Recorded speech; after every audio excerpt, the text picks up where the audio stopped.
तो target with PS Parihar channel में आपका स्वागत है। सुबह के इस वीडियो में ऐसी सूचनाएं होती हैं जो विभिन्न समाचार पत्रों पर छाई हुई होती हैं और विद्यार्थियों के लिए आवश्यक होती हैं। तो आइए शुरू करते हैं और देख लेते हैं कि आज के समाचार पत्रों में विद्यार्थी जीवन से संबंधित कौन कौन सी सूचनाएं हैं। तो वीडियो को जल्दी से लाइक कर दें, शेयर कर दें। जिन छात्रों ने चैनल को अभी भी सब्सक्राइब न किया हो तो जल्दी से सब्सक्राइब कर लें ताकि आप लोगों को इसी प्रकार की ऑथेंटिक और सॉलिड अपडेट से सबसे पहले मिलती रहे। सबसे पहले सूचना है बीपीएससी तैयारी 4 की। इस बार बीपीएससी तैयारी 4 में काफी देरी हो रही है, जिससे विद्यार्थी काफी नाराज है और विद्यार्थी लगातार धरना प्रदर्शन और आंदोलन कर रहे हैं बिहार में।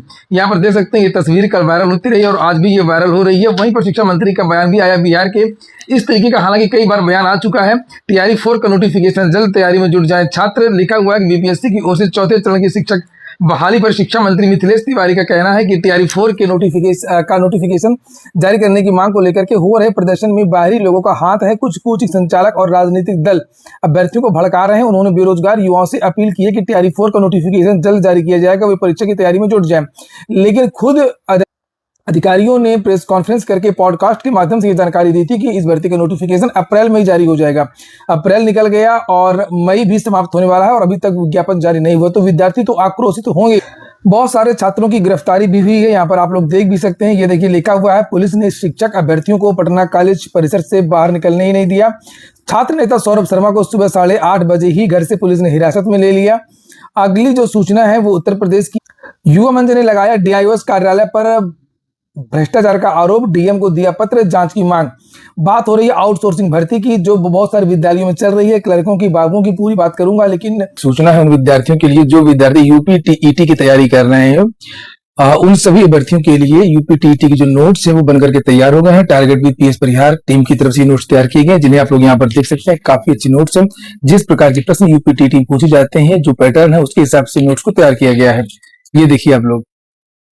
और अगर आप लोगों को ये नोट्स चाहिए तो आप लोग ऑनलाइन भी मंगवा सकते हैं। यहाँ पर स्क्रीन पर आप लोगों को एक नंबर दिख रहा होगा, इस नंबर पर आप कांटेक्ट करिए और आपको ये नोट्स घर बैठे मिल जाएंगे। ये देखिए बाल विकास के नोट्स हैं और ये संस्कृत के नोट्स हैं और ये पर्यावरण अध्ययन के नोट्स हैं।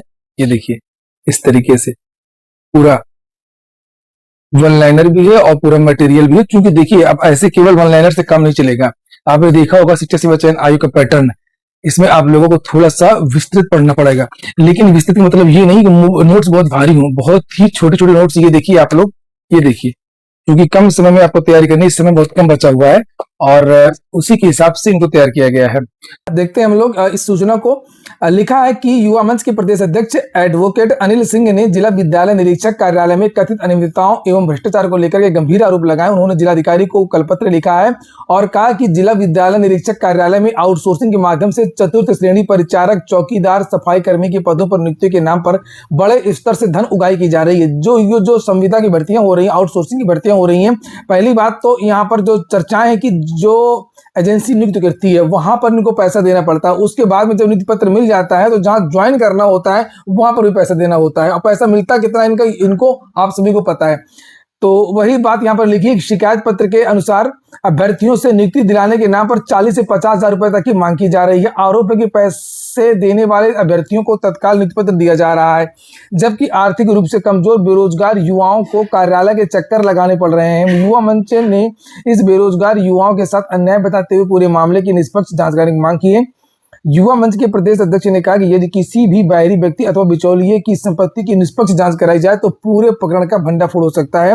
उन्होंने आरोप लगाया कि कार्यालय में भ्रष्टाचार व कमीशन खोरी का एक संगठित तंत्र कार्य कर रहा है, जिससे योग्य एवं जरूरतमंद अभ्यर्थी परेशान है। युवा मंच ने जिलाधिकारी से मांग की है कि मामले की तत्काल जांच कराकर इन लोगों के खिलाफ कठोर कार्रवाई की जाए, ताकि भर्ती प्रक्रिया में पारदर्शिता बनी रहे और बेरोजगार युवाओं का विश्वास कायम रह सके। बहुत सारे ऐसे कर्मचारी भी हैं जो कई सालों से नियुक्त हैं। ये भी कहा गया कि ये भी एक बड़ा भ्रष्टाचार है, चूंकि जितने भी सरकारी विभाग कार्यालय होते हैं उन कर्मचारियों का 3 से 5 साल में ट्रांसफर करने का भी नियम है। लेकिन भ्रष्टाचार की वजह से एक ही जिले में 10-10 साल, 15-15 साल से कई बाबू जमा हुए हैं। उनका पूरा सिस्टम बना हुआ है।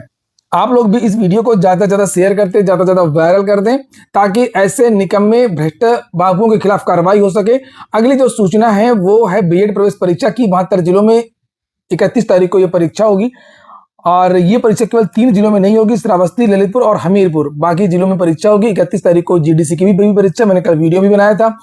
31 को 2 परीक्षाएं, इसलिए विद्यार्थियों को एक परीक्षा छोड़नी होगी। इसी क्रम में आज विद्यार्थी उत्तर प्रदेश लोक सेवा आयोग भी जाएंगे, वहां पर ज्ञापन वगैरह भी देंगे।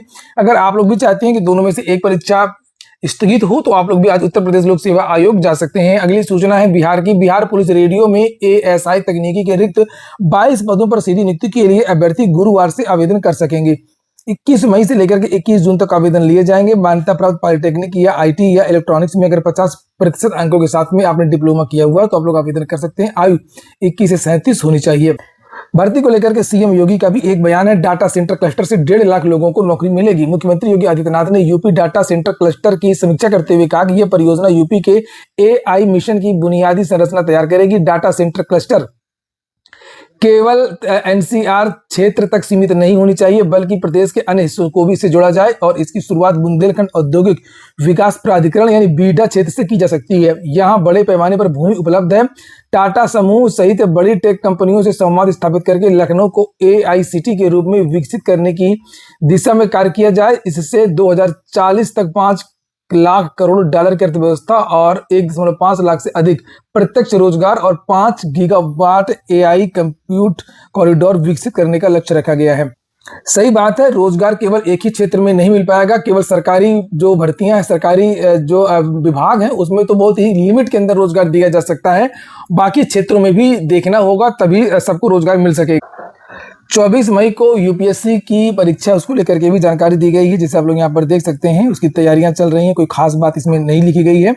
और अगली जो सूचना है वो कुछ वैकेंसीज को लेकर के है। जैसे भारतीय स्टेट बैंक से अप्रेंटिसशिप के लिए वैकेंसी निकली है 7150 पदों पर और इसकी जो डेट है वो 8 जून है। भारतीय वायुसेना से 379 पदों पर वैकेंसी निकली है। एरोनॉटिकल इंजीनियर और अन्य पदों पर वैकेंसी है। बीई बीटेक वाले विद्यार्थी आवेदन कर सकते हैं और NIELIT से भी वैकेंसी निकली है। नाइलिट से है। प्रोफेसर, असिस्टेंट प्रोफेसर आदि की वैकेंसी है। 1 जून तक आप लोग आवेदन कर सकते हैं। बीई बीटेक पास विद्यार्थी यहाँ पर भी। भारत इलेक्ट्रॉनिक लिमिटेड से 56 पदों पर वैकेंसी निकली है। FI फर्स्ट और प्रोजेक्ट इंजीनियर की वैकेंसी है। 8 जून तक आवेदन कर सकते हैं। अधिक जानकारी के लिए नीचे वेबसाइट दी गई है, वहां पर जाइए, देखिए। और एक और वैकेंसी है esic.gov.in से, यहाँ पर सीनियर रेजिडेंट की वैकेंसी। आज लेखपाल भर्ती की परीक्षा है और फिर से सभी विद्यार्थियों को शुभकामनाएं, बेस्ट ऑफ लक। लिखा लेखपाल भर्ती परीक्षा में भीड़ बढ़ने पर चलेंगी विशेष ट्रेनें। रेलवे स्टेशन, बस अड्डे पर अतिरिक्त कर्मचारी तैनात किए जाएंगे। कंट्रोल रूम से 24 घंटे होता रहेगा भीड़ का आकलन। तो आप लोग जाइए, आराम से परीक्षा दीजिए। लौटते समय कोई भी भगदड़ नहीं करेगा। और हालांकि सरकार की तरफ से भी काफी तैयारियां हैं। लिखा है यहाँ पर कि स्टेशनों पर अतिरिक्त टिकट काउंटर, हेल्प डेस्क, पूछताछ केंद्र सक्रिय कर दिए गए हैं। आरपीएफ की तैनाती के साथ 24 घंटे कंट्रोल रूम से निगरानी की जा रही है। परीक्षार्थी हड़बड़ी से बचने के लिए समय से काफी पहले स्टेशन पहुंच जाएं और वैध टिकट लेकर के ही यात्रा करें। रोडवेज के क्षेत्रीय प्रबंधक रविंद्र कुमार ने बताया कि 70 अतिरिक्त जो बसें हैं वो 70 अतिरिक्त फेरे लगाएंगी। यूजीसी नेट की लास्ट डेट जो 20 तारीख थी उसको 23 कर दिया गया। 23 तारीख तक आप लोग आवेदन कर सकते हैं। वहीं पर कल विपक्ष यानी कि समाजवादी पार्टी के द्वारा एक प्रेस कॉन्फ्रेंस की गई थी, जिसमें समाजवादी पार्टी ने बड़ा आरोप लगाया था। उसको लेकर के भी सूचना दी गई है कि 22 भर्तियों में 11,514 आरक्षित पदों की लूट।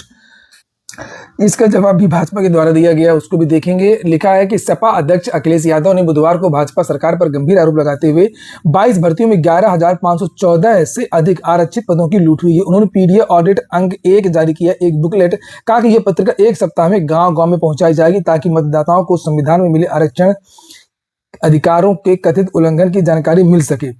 और यहाँ पर ये बीजेपी की तरफ से भी आरोप लगाया गया कि भाजपा के जो प्रदेश अध्यक्ष पंकज चौधरी, उन्होंने कहा कि सपा प्रमुख अखिलेश यादव के पीडीए ऑडिट पर पलटवार करते हुए कहा कि यदि उनमें साहस 2012 से लेकर के 17 के बीच में जो भर्तियां हुई हैं अपने शासनकाल में, भर्ती और परिवारवाद के ऑडिट को सार्वजनिक कर दें।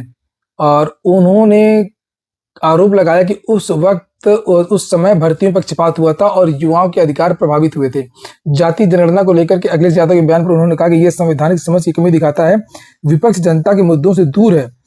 कांग्रेस नेता राहुल गांधी पर भी निशाना साधते हुए उन्होंने कहा प्रधानमंत्री नरेंद्र मोदी का वैश्विक सम्मान विपक्ष स्वीकार नहीं कर रहा। तो ये जो ऑडिट की बात इन्होंने यहाँ पर की है, तो अखिलेश यादव क्या ऑडिट करवाएंगे, क्या उसको जारी करेंगे, ये कार्य भाजपा को ही जारी करना चाहिए। तो भाजपा को ही बताना चाहिए था कि उस कार्यकाल में क्या हुआ है। और भाजपा ने तो खुद ही जो सीबीआई जांच को रोक लगा दी है और जो उत्तर प्रदेश लोक सेवा आयोग की जो सीबीआई जांच हो रही थी उसको खुद ही आगे नहीं बढ़ने दिया है। 10 साल का कार्यकाल पूरा होने को आया है, लेकिन जो सीबीआई जांच थी जिसको लेकर के भाजपा हमेशा आरोप लगाती रहती है लोक सेवा आयोग की, आज तक वो जांच का नतीजा, कोई भी ठोस नतीजा निकल करके नहीं आया।